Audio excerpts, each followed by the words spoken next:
Last time we talked, we were talking about the fact that we were about to buy some acreage so we could start farming again. Well, naturally in my mind I thought, well, if I'm going to finance this and put a house on it and build a barn and do some other things, you know, where would you go for financing? Well, I saw a sign that says the USDA, you know, United States Department of Agriculture, would do loans on houses. So I called them up, said, hey, what can you do for me? Here's what I thought was real interesting. They said, well, we'd like to help, but we don't make loans on anything more than 4 acres. A house and 4 acres. U.S. Department of Agriculture. I think that's why Joel Salatin calls it the U.S. duh. I mean, we are short farmers, we need more food production, and they will loan on 4 acres. Isn't that a little strange? Then to make things worse, I went to another bank and they said, oh, well, we don't really want to loan money to you on 40 acres because that's too much land. And we don't think agricultural land has much value. So I sent them an article about how Bill Gates had now become the #1 landowner in America, and Ted Turner, who I'd worked with when I was out of Bozeman when I was working with Alan Savory. And these guys seem to think that investing in agricultural land is a pretty good idea. And the cost of agricultural land is continuing to rise.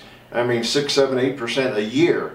So it seems like a pretty good investment to me, but the investors at the bank just didn't really seem to think that that was a good idea. Now the good news is that I finally found another bank that it was a local bank, and one of them was a credit union, and they said, sure, we'll do that. We think that's a good idea, especially since you have absolutely no bills and a credit rating of 800. So, you know, it's stuff that you run into when you're out there trying to get things done that just don't make any sense. And the last thing is this. I've done a lot of research, and of course over the years I've taught holistic management, I've taught farming to other people, and I've worked at universities, land-grant universities.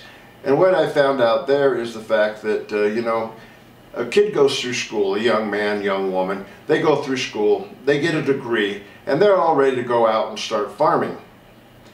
But they don't have any money.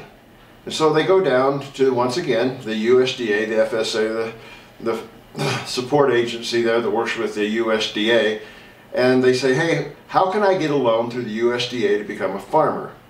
And they said, well, it's easy, except you have to have 3 years experience.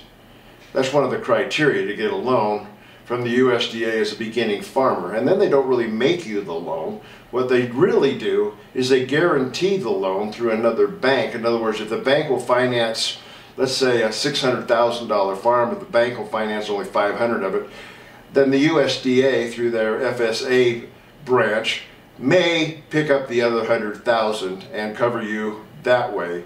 But you have to have 3 years of experience. And going to school doesn't count. Once again, kind of strange, don't you think, that some of the criteria we put on things when we know we're short farmers and that we need food production, and yet we're hindering farmers from getting started just due to some, you know, they say beginning farmers, but it's not really beginning farmers. You can't be a beginning farmer because they don't want to give you the money because you're too much of a risk. And I guess my last point on this is, if you go on my site, Douglas Holloway on YouTube, or over the years have watched some of the videos I put out, I put those all out for free. And the reason I do that is that if we need farmers, young farmers, people to take over from this average age of 62 years old, maybe a little older than that now. I mean, I'm 68. And if you want to get those farmers out and bring the new farmers in, some of them want to learn new ways to farm. They want to learn to farm like Joel Salatin. They want to be able to do things to help the land like Alan Savory or Gabe Brown or Greg Judy, all of which I've worked with. And yet, those people, and I love them dearly, don't get me wrong, you know, they charge exorbitant amounts for their classes. I mean, at one time, you couldn't get a holistic management certification as a teacher without spending $7,900 in classes. Well, this is on top of going to school. So once again, that doesn't really make good sense. If you want people to farm, you want to make their entry into the field one that's going to not only benefit society, but it's going to give them the opportunity to do it and not strap them financially, which literally hinders what they're doing in the agricultural field. So we've got to relook all this, I believe.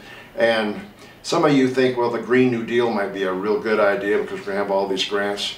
Look into those very, very carefully, because a lot of those grants just slowly start taking your land away from you, and then you have nothing to farm. So, well, that's all I've got today. I hope you enjoy the rest of the week, and thanks for joining me.